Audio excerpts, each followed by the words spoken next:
हरे कृष्णा। आज के अध्याय में उद्धव जी और विदुर जी की भेंट का वर्णन किया गया है। तो पहले ये जानिए कि उद्धव जी कौन थे।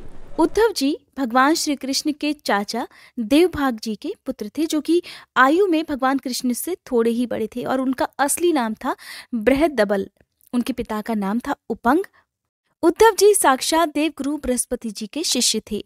मथुरा में रहते समय जब भगवान कृष्ण को अपने माता पिता और गोपियों के विरह दुख का ध्यान होता है, तब वे उद्धव जी को नंद के गोकुल भेजते हैं और अपने माता पिता को प्रसन्न करने तथा गोपियों के वियोग ताप को शांत करने का आदेश देते हैं।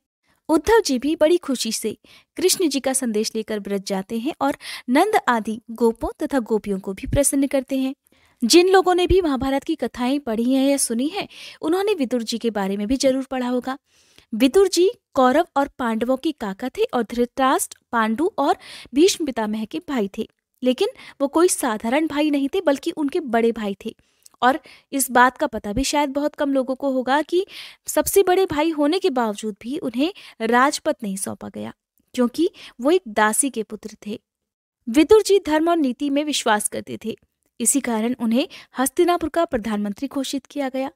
जब महाभारत का युद्ध हुआ, तब विदुर जी ने महाभारत का युद्ध लड़ने से ही इनकार कर दिया, क्योंकि वो जानते थे कि अगर उन्हें युद्ध करना पड़ा तो उन्हें कौरवों के पक्ष में ही ये युद्ध लड़ना होगा। लेकिन मृत्यु से पहले उन्होंने भगवान कृष्ण से एक वरदान मांग लिया था। श्री सुखदेव जी ने कहा, हे परीक्षित, जो बात तुमने पूछी है वही पूर्व काल में अपने सुख समृद्धि से पूर्ण घर को छोड़कर वन में गए हुए विदुर जी ने भगवान मैत्रेय जी से पूछी थी। जब सर्वेश्वर भगवान श्री कृष्ण पांडवों के दूत बनकर गए थे, तब वे दुर्योधन के महलों को छोड़कर उसी विदुर जी के घर में उसे अपना ही समझकर बिना बुलाए चले गए थे। राजा परीक्षित ने पूछा, हे प्रभु, ये तो बतलाइए कि भगवान मैत्रेय के साथ विदुर जी का समागम कहाँ और किस समय हुआ था, किस तरह वो मिले थे। पवित्र आत्मा विदुर जी ने महात्मा मैत्रेय जी से कोई साधारण प्रश्न नहीं किया होगा, क्योंकि उन्हें तो मैत्रेय जैसे साधु शिरोमणि ने अभिनंदन पूर्वक उत्तर देकर महिमान्वित किया था। सूत जी कहते हैं, सर्वज्ञ सुखदेव जी ने राजा परीक्षित के इस प्रकार पूछने पर अति प्रसन्न होकर कहा, सुनो परीक्षित, ये उन दिनों की बात है जब अंधे राजा धृतराष्ट्र ने अन्यायपूर्वक अपने दुष्ट पुत्रों का पालन पोषण करते हुए अपने छोटे भाई पांडु के अनाथ बालकों को लाक्षा भवन में भेजकर आग लगवा दी थी। जब उनकी पुत्रवधू और महाराज युधिष्ठिर की पत्नी द्रौपदी के केश दुशासन ने भरी सभा में खींचे, उस समय द्रौपदी की आंखों से आंसुओं की धार बह चली और उस प्रवाह से उनके वक्ष स्थल पर लगा हुआ केसर भी बह चला। किंतु धृतराष्ट्र ने अपने पुत्र को उस कुकर्म करने से रोका नहीं। दुर्योधन ने सत्यपरायण और भोले भाले युधिष्ठिर का राज्य जुए में अन्याय से जीत लिया था और उन्हें वन में भेज दिया। किंतु वन से वापस लौटने के बाद प्रतिज्ञा अनुसार जब युधिष्ठिर ने अपना न्यायोचित पैतृक भाग मांगा, तब भी अपने पुत्रों के मोहवश धृतराष्ट्र ने अजातशत्रु युधिष्ठिर को उनका हिस्सा नहीं दिया। महाराज युधिष्ठिर के भेजने पर जब जगत गुरु भगवान कृष्ण ने कौरवों की सभा में हित भरे सुमधुर वचन कहे, जो भीष्म आदि सज्जनों को अमृत से लग रहे थे, पर कुरुराज ने उनके कथन को कुछ भी आदर नहीं दिखाया। देते भी कैसे, उनके तो सारे पुण्य ही नष्ट हो चुके थे।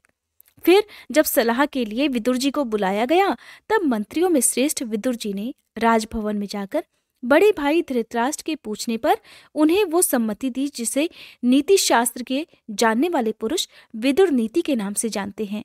विदुर जी ने धृतराष्ट्र से कहा, हे महाराज, आप अजात शत्रु महात्मा युधिष्ठिर को उनका हिस्सा दे दीजिए। वे आपके न सहने योग्य अपराध को भी सह रहे हैं। भीम रूप काले नाग से तो आप भी बहुत डरते हैं। देखिए, वो अपने छोटे भाइयों सहित बदला लेने के लिए बड़े क्रोध से फुंकारे मांग रहा है।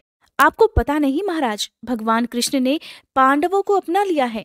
वे यदुवीरों के आराध्य देव इस समय अपनी राजधानी द्वारकापुरी में विराजमान हैं। उन्होंने पृथ्वी के सभी बड़े बड़े राजाओं को अपने अधीन कर लिया है और ब्राह्मण और देवता भी उन्हीं के पक्ष में हो गए हैं। जिसे आप पुत्र मानकर पाल रहे हैं और जिनकी हाँ में हाँ मिलाते जा रहे हैं, उस दुर्योधन के रूप में तो मूर्तिमान दोष ही आपके घर में घुसा हुआ बैठा है। महाराज, ये तो साक्षात भगवान कृष्ण से द्वेष करने वाला है। इसी के कारण आप श्री कृष्ण से विमुख होकर श्रीहीन हो रहे हैं। इसलिए यदि आप अपने कुल की कुशल चाहते हैं तो इस दुष्ट का तुरंत ही त्याग कर दीजिए।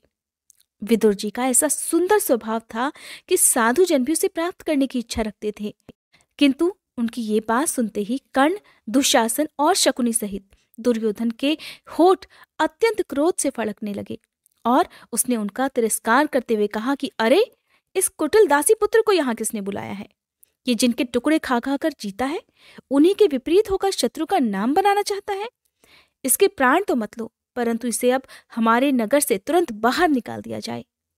भाइयों के सामने ही कानों में बाण के समान लगने वाले इन अत्यंत कठोर वचनों से दुखी होकर भी विदुर जी ने कुछ भी बुरा नहीं माना और भगवान की माया को ही प्रबल समझकर अपना धनुष राजद्वार पर रख दिया और फिर वहां से चुपचाप चल दिए।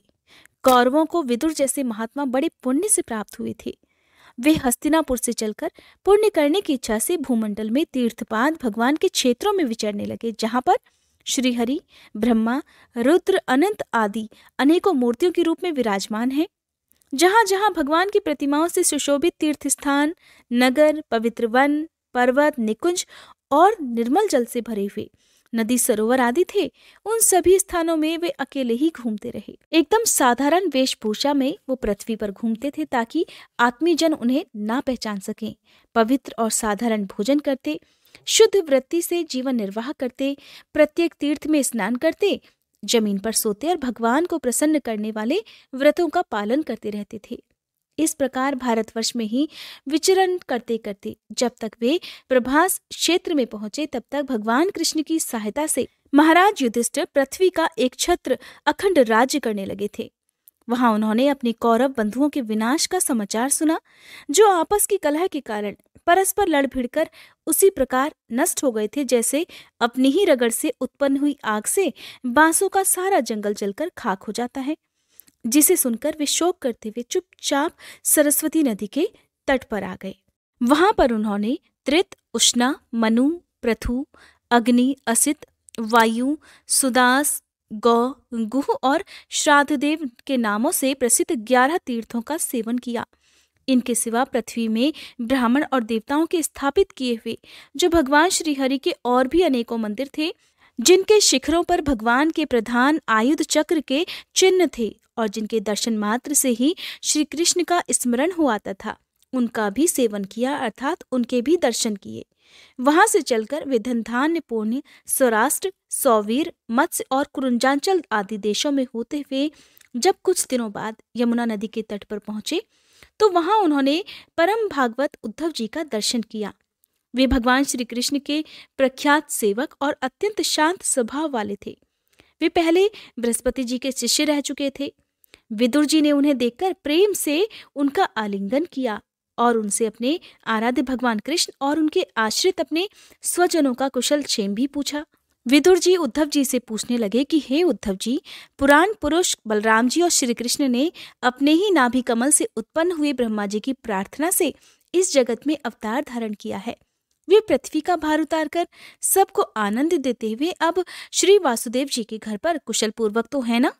हे प्रियवर, हम कुरुवंशियों के परम सुहृदय और पूज्य वसुदेव जी, जो पिता के समान उदारता पूर्वक अपनी कुंती आदि बहनों को उनके स्वामियों का संतोष कराते हुए उनकी सभी मनचाही वस्तुएं देते आए हैं, आनंद पूर्वक तो है ना? प्यारे उद्धव जी, यादवों के सेनापति वीरवर प्रद्युम्न जी तो प्रसन्न है ना, जो पूर्व जन्म में कामदेव थे तथा जिन्हें देवी रुक्मणी जी ने ब्राह्मणों की आराधना करके भगवान से प्राप्त किया था। हे सौम्य, अपने पिता श्री कृष्ण के समान ही समस्त रथियों में अग्रगण्य श्री कृष्ण तनय सांब सकुशल तो है ना?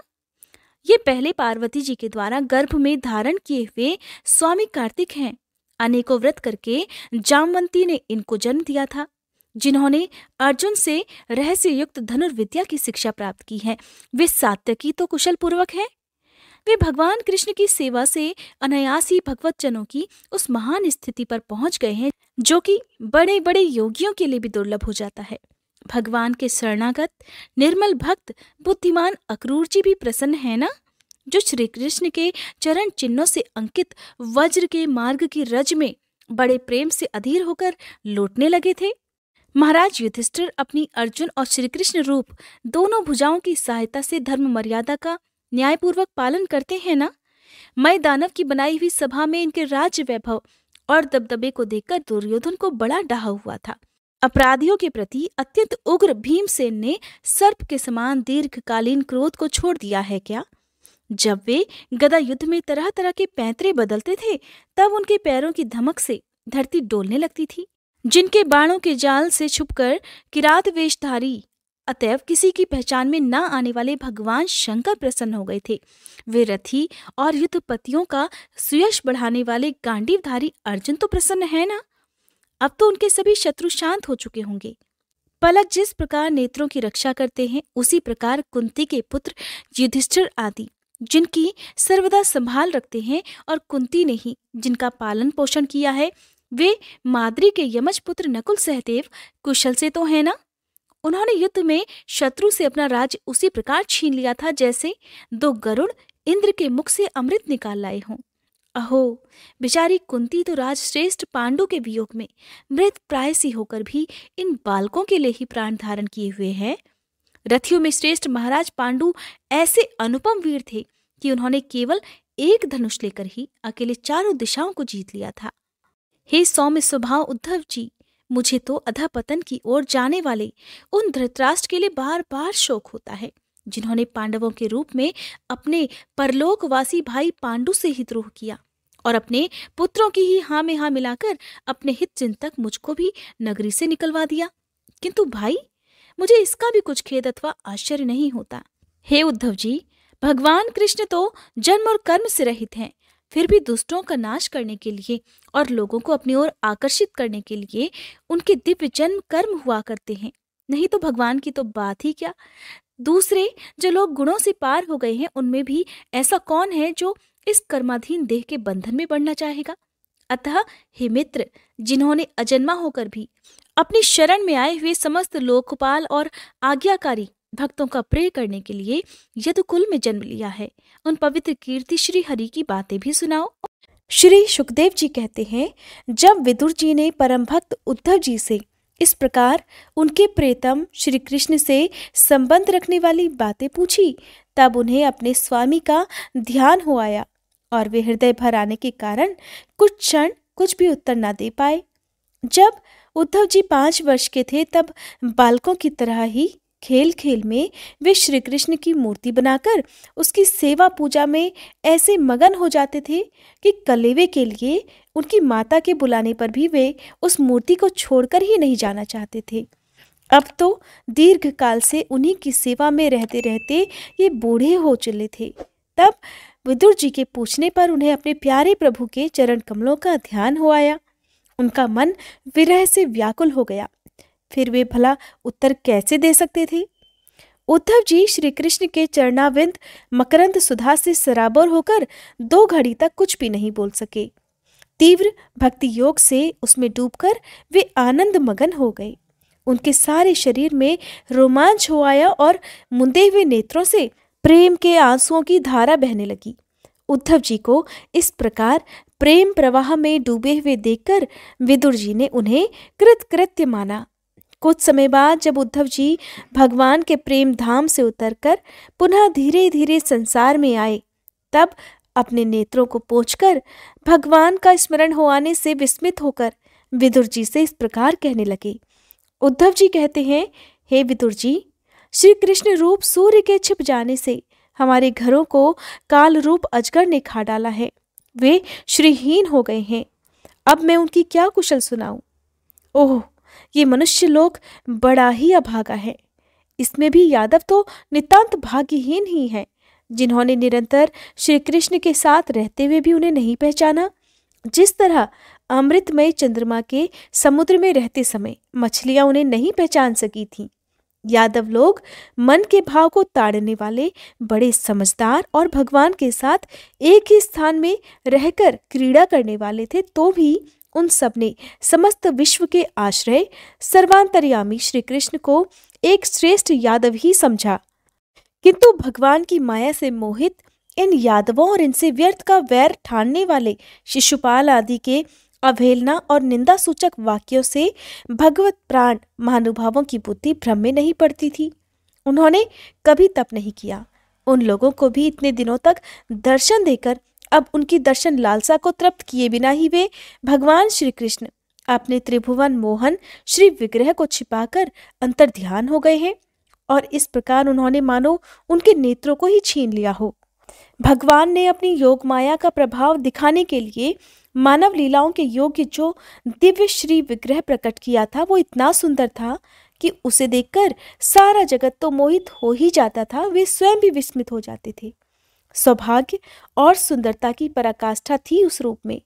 धर्मराज युधिष्ठिर के राजसूय यज्ञ में जब भगवान के उस नयनाभिराम रूप पर लोगों की दृष्टि पड़ी थी, तब त्रिलोकी ने यही मान लिया था कि मानव सृष्टि की रचना में विधाता की जितनी चतुराई है सब इसी रूप में पूरी हो गई है।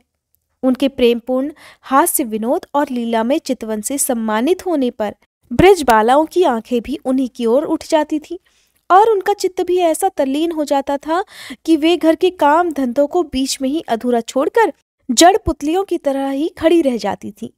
चराचर जगत और प्रकृति के स्वामी भगवान ने जब अपने शांत रूप महात्माओं को अपने ही घोर रूप असुरों से सताए जाते देखा, तब वे करुणा भाव से द्रवित हो उठे और अजन्मा होने पर भी अपने अंश बलराम जी के साथ काष्ठ में अग्नि के समान प्रकट हो गए। अजन्मा होकर भी वसुदेव जी के यहाँ जन्म लेने की लीला करना, सभी को अभय देने वाले होने पर भी मानो कंस के भय से व्रज में जाकर छिप रहना और अनंत पराक्रमी होने पर भी काल यवन के सामने मथुरापुरी को छोड़कर भाग जाना। भगवान की ये लीलाएं आ आकर मुझे बेचैन कर डालती हैं। उन्होंने जो देवकी वसुदेव की चरण वंदना करके कहा था कि पिताजी माताजी, कंस का बड़ा भय रहने के कारण मुझसे आपकी सेवा न बन सकी। आप मेरे इस अपराध पर ध्यान न देकर मुझ पर प्रसन्न हो जाइए। श्री कृष्ण की वो बातें विदुर जी जब भी मुझे याद आती हैं तब तब मेरा मन बहुत दुखी हो जाता है। आप सभी ने राजसूय यज्ञ में प्रत्यक्ष ही देखा था कि श्री कृष्ण से द्वेष करने वाले शिशुपाल को वह सिद्धि मिल गई जिसके बड़े बड़े योगी भली भांति योग साधना करके स्पृहा करते रहते हैं। उनका विरह भला कौन सह सकता है।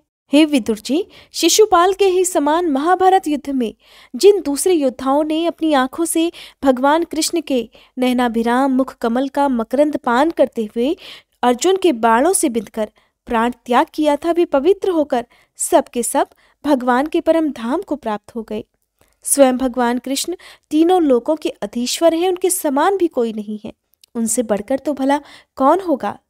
वे अपनी स्वतः सिद्ध ऐश्वर्य से ही सर्वदा पूर्ण काम हैं।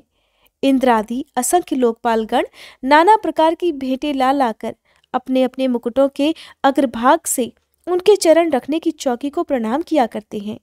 हे विदुर जी, वे ही भगवान कृष्ण राज सिंहासन पर बैठे हुए उग्रसेन के सामने खड़े होकर निवेदन करते थे कि देव, हमारी प्रार्थना सुन लीजिए।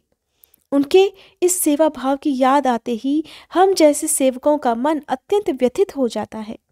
पापिनी पूतना ने अपने स्तनों में हलाहल विष लगाकर कृष्ण को मार डालने की नियत से उन्हें दूध पिलाया था। उसको भी भगवान ने वो परम गति दी जो धाय को मिलनी चाहिए। उन भगवान कृष्ण के अतिरिक्त और कौन दयालु है जिसकी शरण ग्रहण करनी चाहिए। मैं असुरों को भी भगवान का भक्त समझता हूँ। ऐसा इसलिए क्योंकि वैर भाव जनित क्रोध के कारण उनका मन सदा श्री कृष्ण में ही लगा रहता था और उन्हें रणभूमि में सुदर्शन चक्रधारी भगवान को कंधे पर चढ़ाकर झपटते हुए गरुड़ जी के दर्शन हुआ करते थे।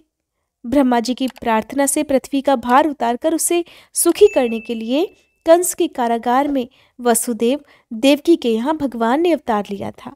उस समय कंस के डर से पिता वसुदेव जी ने उन्हें नंद बाबा के व्रज में पहुंचा दिया। वहां वे बलराम जी के साथ 11 वर्ष तक इस प्रकार छिपकर रहे कि उनका प्रभाव ब्रज के बाहर किसी पर प्रकट ही नहीं हुआ।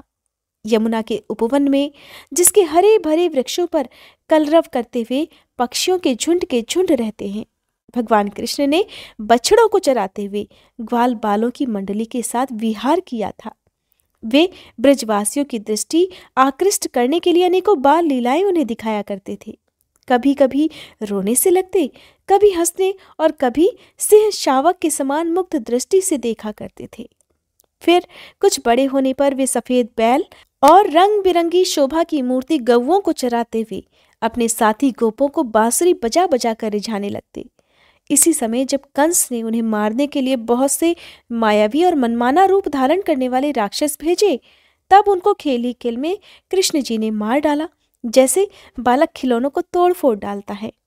कालिया नाग का दमन करके विष मिला हुआ जल पीने से मरे हुए ग्वाल बालों और गहुओं को जीवित कर उन्होंने कालिया का दहन कर दिया और निर्दोष जल पीने की सुविधा कर दी।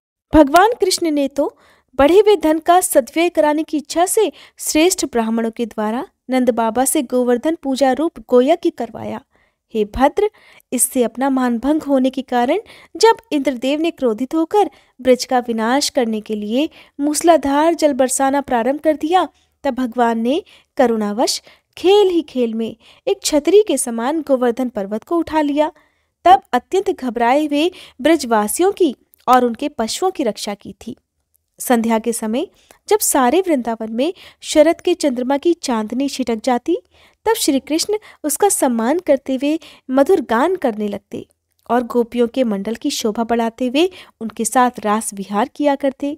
उद्धव जी कहते हैं, इसके बाद श्री कृष्ण अपने माता पिता देवकी वसुदेव को सुख पहुंचाने की इच्छा से बलदेव जी के साथ मथुरा पधारे और उन्होंने शत्रु समुदाय के स्वामी कंस को ऊंचे सिंहासन से नीचे पटक कर तथा उसके प्राण लेकर उसकी लाश को बड़े जोर से पृथ्वी पर घसीटा। संदीपनी मुनि के द्वारा एक बार उच्चारण किए हुए शांगोपांग वेद का अध्ययन करके दक्षिणा स्वरूप उनके मरे हुए पुत्र को पंचजन नामक राक्षस के पेट से लाकर दे दिया। भीष्मक नंदिनी रुक्मणी के सौंदर्य से अथवा रुक्मी के बुलाने से जो शिशुपाल और उसके सहायक वहां आए हुए थे, उनके सिर पर पैर रखकर गांधर्व विधि के द्वारा विवाह करने के लिए अपनी नित्य संगिनी रुक्मणी को वो वैसे ही हरण कर लाए जैसे गरुड़ अमृत कलश को लेकर आए थे। स्वयंवर में 7 बिना नथे हुए बैलों को नाथ कर नागनजीती अर्थात सत्या से विवाह किया। इस प्रकार मानभंग हो जाने से मूर्ख राजाओं ने शस्त्र उठाकर राजकुमारी को छीनना चाहा। तब भगवान श्री कृष्ण ने स्वयं बिना घायल हुए अपने शस्त्रों से उन्हें मार डाला।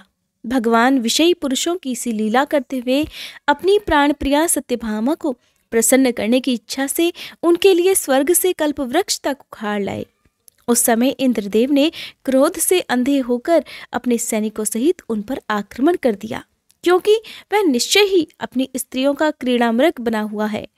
अपनी विशाल डील डौल से आकाश को भी ढक देने वाले अपने पुत्र भौमासुर को भगवान के हाथों से मरा हुआ देखकर पृथ्वी ने जब उनसे प्रार्थना की, तब उन्होंने भौमासुर के पुत्र भगदत्त को उसका बचा हुआ राज्य देकर उसके अंतःपुर में प्रवेश किया। वहां भौमासुर द्वारा हरकर लाई हुई बहुत सी राजकन्याएं थीं। वे दीन बंधु श्री कृष्ण को देखकर ही खड़े हो गईं और सबने महान हर्ष, लज्जा और प्रेम पूर्ण चितवन से तत्काल ही भगवान को पति के रूप में वरण कर लिया। तब भगवान श्री कृष्ण ने अपनी निज शक्ति योग माया से उन ललनाओं के अनुरूप उतने ही रूप धारण कर उन सबका अलग अलग महलों में एक ही मुहूर्त में विधिवत पाणी ग्रहण किया। अपनी लीला का विस्तार करने के लिए उन्होंने उनमें से प्रत्येक के गर्भ से सभी गुणों में अपने ही समान 10-10 पुत्र उत्पन्न किए। जब कालयवन, जरासंध और शाल्वती ने अपनी सेनाओं से मथुरा और द्वारकापुरी को घेरा था, तब भगवान ने निज जनों को अपनी अलौकिक शक्ति देकर उन्हें स्वयं मरवाया था। शंबर, द्विद, बाणासुर, मुर, बलवल और दंतवंतका आदि अन्य योद्धाओं में से उन्होंने किसी को स्वयं मारा था और किसी को दूसरे से मरवाया था। इसके बाद हे विदुर जी, उन्होंने आपके भाई धृतराष्ट्र और पांडु के पुत्रों का पक्ष लेकर आए हुए राजाओं का भी संहार कर डाला, जिनके सेना सहित कुरुक्षेत्र में पहुंचने पर पृथ्वी डगमगाने लगी थी। कर्ण, दुशासन और शकुनी की खोटी सलाह से जिसकी आयु और श्री दोनों नष्ट हो चुकी थीं, तथा भीमसेन की गदा से जिसकी जांघ टूट चुकी थी, उस दुर्योधन को अपने साथियों के सहित पृथ्वी पर पड़ा हुआ देखकर भी उन्हें प्रसन्नता नहीं हुई। वे सोचने लगे, यदि द्रोण, भीष्म, अर्जुन और भीमसेन के द्वारा इस 18 अक्षौहिणी सेना का विपुल संहार भी हो गया तो इससे पृथ्वी का कितना भार हल्का हुआ। अभी तो मेरे अंशरूप प्रद्युम्न आदि के बल से बढ़े हुए यादवों का दुस्सह दल भी बना हुआ है। जब ये मधुपान से मतवाले होकर लाल लाल आंखें करके आपस में ही लड़ने लगेंगे, तब उससे ही इनका नाश हो पाएगा। इसके सिवा और कोई उपाय नहीं है। असल में मेरे संकल्प करने पर ये स्वयं ही अंतर्ध्यान हो जाएंगे। ऐसा सोचकर भगवान ने युधिष्ठिर को अपनी पैतृक राजगद्दी पर बिठाया और अपने सगे संबंधियों को सत्पुरुषों का मार्ग दिखाकर आनंदित किया। उत्तरा के उदर में जो अभिमन्यु ने पुरुवंश का बीज स्थापित किया था, वह भी अश्वत्थामा के ब्रह्मास्त्र से नष्ट सा ही हो चुका था, किंतु भगवान ने उसे भी बचा लिया।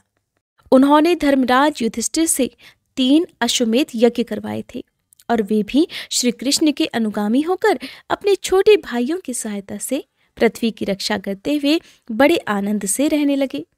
विश्वात्मा श्री भगवान ने भी द्वारकापुरी में रहकर लोक और वेद की मर्यादा का पालन करते हुए सब प्रकार के भोग भोगे, किंतु सांख्य योग की स्थापना करने के लिए उनमें कभी आसक्त नहीं हुए।